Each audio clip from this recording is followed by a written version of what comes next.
प्रयागराज में दूधिया रोशनी से नहाया दिखा संगम तट, चारों ओर हाइलोजन लाइट से बिखरी रोशनी। माघ मेले में लाइट्स ने रात में संगम की खूबसूरती में लगाए चार चांद। रात में मेले में दिखी श्रद्धालुओं की भारी भीड़। संगम के तट पर स्नान करने के लिए उमड़ा श्रद्धालुओं का सैलाब। लोग भक्ति भाव में सराबोर नजर आए। प्रयागराज में चल रहे माघ मेले में जुटे बड़ी संख्या में दंडी सन्यासियों की मेले में है अहम भूमिका।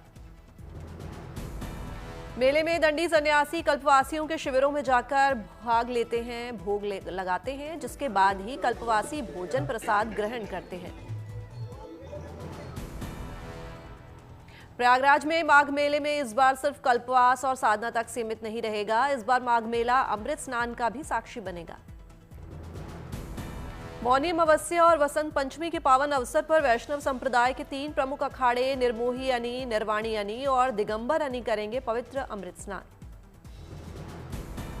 कुंभ और महाकुंभ की तर्ज पर होगा अमृत स्नान। प्रशासन और साधु संत पावन अमृत स्नान के लिए कर रहे हैं व्यवस्थाएं।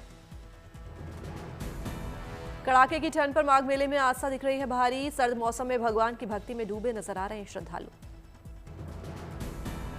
ठंड से बचाव के लिए लोगों ने पहने मोटे और ऊनी कपड़े। अलाव तापकर लोग ठंड से खुद को पहुंचा रहे हैं राहत। संगम नगरी में चल रहे माघ मेले से रोजाना सामने आ रही है भक्ति और प्रेरणा की नई तस्वीरें। धार्मिक मेले में दिखा शिक्षा का अनोखा रंग। प्रयागराज की पवित्र धरती पर खुला विद्या कुंभ प्राथमिक विद्यालय। स्कूल में पढ़ाए जा रहे हैं मेले में काम करने वाले श्रमिकों और स्वच्छता कर्मियों के बच्चे।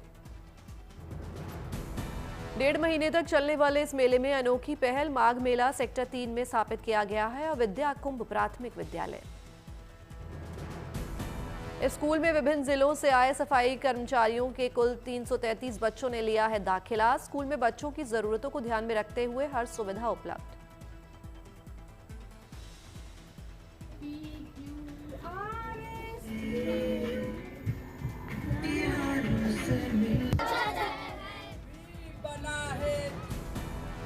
बच्चों में भी स्कूल को लेकर उत्साह। धार्मिक मेले में शिक्षा को पूजा के रूप में स्थापित करने के लिए प्रशंसनीय पहल। जल्दी से उठ जाइए। गुजरात में शानदार लाइटिंग से सजा दिव्य और भव्य सोमनाथ मंदिर। स्वाभिमान पर्व की शुरुआत पर शानदार सजावट। महादेव के इस धाम में हर तरफ बिखरी है अलौकिक छटा। जगह जगह बनाए गए शिवलिंग और महादेव के त्रिशूल की कलाकृति। मंदिर के इतिहास के 100 साल और पुनर्निर्माण के 75 साल पूरे होने पर मनाया जा रहा है सोमनाथ स्वाभिमान पर्व। 11 जनवरी तक चलेगा भव्य आयोजन। 11 जनवरी को प्रधानमंत्री नरेंद्र मोदी सोमनाथ महादेव मंदिर में करेंगे पूजा। शोभा यात्रा में भी होंगे शामिल। सोमनाथ महादेव मंदिर पर प्रधानमंत्री मोदी करेंगे रोड शो। शो में 108 अश्व होंगे शामिल। रोड शो को लेकर किया गया रिहर्सल। स्वाभिमान पर्व के मौके पर सोमनाथ संग्रहालय में भी विशेष तैयारी। 1000 साल की गौरवपूर्ण इतिहास, विरासत और लचीलेपन को जीवंत करता है ये म्यूजियम।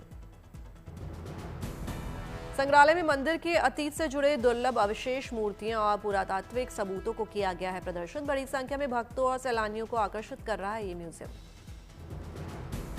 संग्रहालय में सांस्कृतिक विरासत का बेमिसाल प्रदर्शन। मंदिर के अवशेषों में भगवान शिव की लेटी हुई मुद्रा में पत्थर की मूर्तियां, भगवान विष्णु, नवग्रह मूर्तियां और अन्य पवित्र कलाकृतियां शामिल। देवघर के बाबा बैद्यनाथ मंदिर में उमड़ रहे श्रद्धालुओं की भीड़। बाबा भोलेनाथ के दर्शन पूजन को पहुंच रहे श्रद्धालु। बेंगलुरु से बाबा बैद्यनाथ मंदिर में पहुंची श्रद्धालुओं की टोली। मंदिर में पारंपरिक वाद्य यंत्रों की धुन पर झूमे भक्त। बाबा बैद्यनाथ को जल चढ़ाया और पूजा अर्चना की। देश भर के बाजारों में नजर आ रही है मकर संक्रांति के पावन पर्व की शानदार झलक। हैदराबाद के ऐतिहासिक पतंग बाजार में रौनक। हैप्पी न्यू ईयर की शुभकामनाएं देती हुई पतंगों के साथ प्यार का इजहार करने के लिए आई लव यू लिखी पतंगे बनी आकर्षण का केंद्र। दुकानों पर खरीदारों की भीड़। पतंगों के अलावा मांझे की भी कई वैरायटी बाजार में मौजूद। लगातार काम में जुटे हैं 100 सालों से पतंग कारोबारियों से जुड़े कारीगर। मकर संक्रांति पर्व को लेकर वाराणसी में भी सजा पतंग बाजार। मार्केट में एक से बढ़कर एक शानदार पतंगे मौजूद। इस बार चाइनीज मांझे का किया गया पूरी तरह से बहिष्कार। उसकी जगह मुरादाबाद और बरेली के मांझे की भारी डिमांड। पश्चिम बंगाल की मुख्यमंत्री ममता बनर्जी ने बापू घाट के पास गंगा सागर मेला आउटरॉम घाट और ट्रांजिट पॉइंट का किया उद्घाटन। हर साल मकर संक्रांति पर आयोजित होता है पावन मेला। हर साल सागर द्वीप पर गंगा और बंगाल की खाड़ी के संगम पर लगता है ये धार्मिक मेला। पवित्र डुबकी लगाकर पाप मुक्ति और मोक्ष की कामना लेकर आते हैं लाखों श्रद्धालु। कुंभ मेले के बाद भारत का दूसरा सबसे बड़ा मेला माना जाता है गंगा सागर, जिसमें कपिल मुनि मंदिर के दर्शन और सूर्य भगवान की पूजा मुख्य आकर्षण होता है। गंगा सागर में स्नान कर यहां बने कपिल मुनि के मंदिर में पूजा का खास महत्व। इस मंदिर में राजा सागर कपिल मुनि और गंगा की गोद में भागीरथ की मूर्तियां भी स्थापित। वेलूर में पोंगल के पर्व पर भव्य आयोजन। मंत्री दुरई मुरुगन ने लोगों को दी पोंगल पर्व की भेंट। अयोध्या में राम मंदिर की प्राण प्रतिष्ठा के बाद आध्यात्म के साथ साथ व्यापार ने भी पकड़ी रफ्तार। श्रद्धालुओं की बड़ी संख्या से छोटे दुकानदारों की चमकी किस्मत। भगवान रामलला की मूर्तियों और तस्वीरों की भक्त जमकर करते हैं खरीदारी। कपड़ों और राम लिखी टी शर्ट की भी बम्पर डिमांड। बच्चों के खिलौने बांसुरी प्रसाद बेचने वालों की भी कमाई में हुआ इजाफा। दुकानदारों के जीवन स्तर में हुआ सुधार। जयपुर में सीएम भजनलाल ने 29वें राष्ट्रीय युवा महोत्सव 2026 से पहले युवाओं से की बातचीत, कई मुद्दों पर की चर्चा। विजयवाड़ा में मंत्री कंडुला दुर्गेश ने आबकाय अमरावती महोत्सव का किया निरीक्षण, अधिकारियों को दिए कई निर्देश। जम्मू कश्मीर में वन विभाग हंगुल की संख्या बढ़ाने में जुटा। डाची गाम नेशनल पार्क से ट्रॉल लाए गए हंगुल। हंगुल की सुरक्षा के लिए किए गए पुख्ता इंतजाम, सुरक्षा जवानों की भी तैनाती।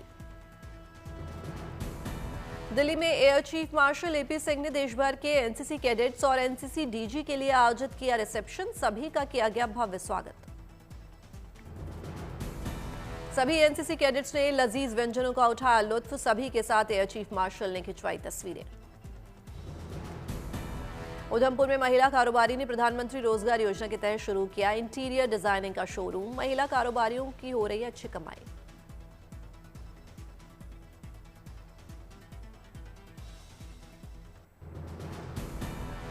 जमशेदपुर में राजमार्ग के पास ग्रामीणों ने देखा 13 फीट लंबा अजगर सांप। वन विभाग की टीम ने सांप का रेस्क्यू कर जंगल में छोड़ा।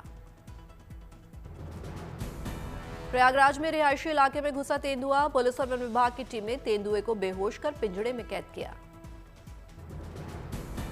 सुकमा का केरला पेंदा गांव घोषित हुआ नक्सल मुक्त। डिप्टी सीएम विजय शर्मा ने गांव के विकास के लिए दी 1 करोड़ की सौगात। मथुरा में टीचर कॉन्फ्रेंस का संवाद हेमा मालिनी ने किया उसका उद्घाटन। हेमा मालिनी ने मां सरस्वती का किया पूजन, टीचर्स को किया सम्मानित।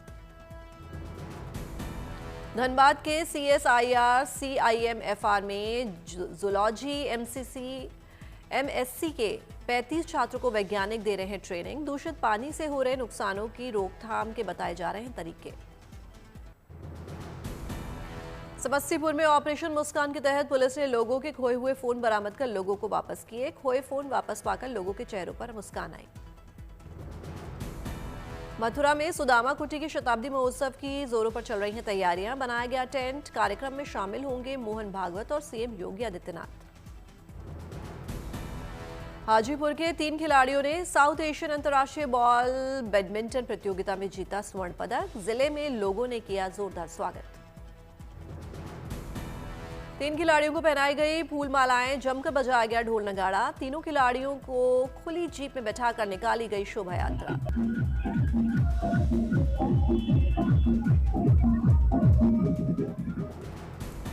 केंद्रीय रेलवे मंत्री अश्विनी वैष्णव ने रेलवे अधिकारियों के साथ बैठक की। कहा 2026 होगा रेलवे में बदलावों का सार। आधार को मिला चेहरा। भारतीय विशिष्ट पहचान प्राधिकरण ने आधार शुभंकर उदय किया जारी। माय गवर्नमेंट प्लेटफॉर्म पर आयोजित राष्ट्रीय प्रतियोगिता से हुआ चयन। ये शुभंकर आधार सेवाओं को सरलता से समझाने के लिए लोगों के करेगा संवाद।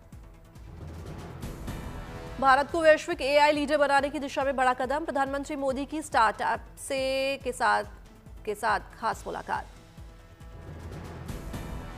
पीएम की अध्यक्षता में हुई राउंड टेबल बैठक देश में नैतिक, समावेशी और विश्व स्तरीय एआई इकोसिस्टम को बढ़ावा देने के लिए सरकार की प्रतिबद्धता पर दिया गया जोर।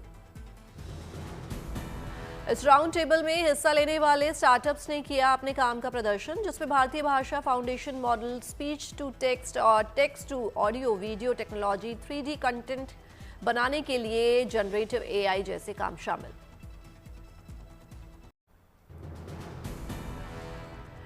जयपुर में सैन्य उपकरण प्रदर्शनी का उद्घाटन समारोह, सीएम भज्जरलाल शर्मा ने किया 5 दिवसीय प्रदर्शनी का उद्घाटन। नो योर आर्मी है इस प्रदर्शनी की थीम। ऑपरेशन सिंदूर में इस्तेमाल टैंक, मिसाइल और बाकी हथियारों से रूबरू हुई जनता।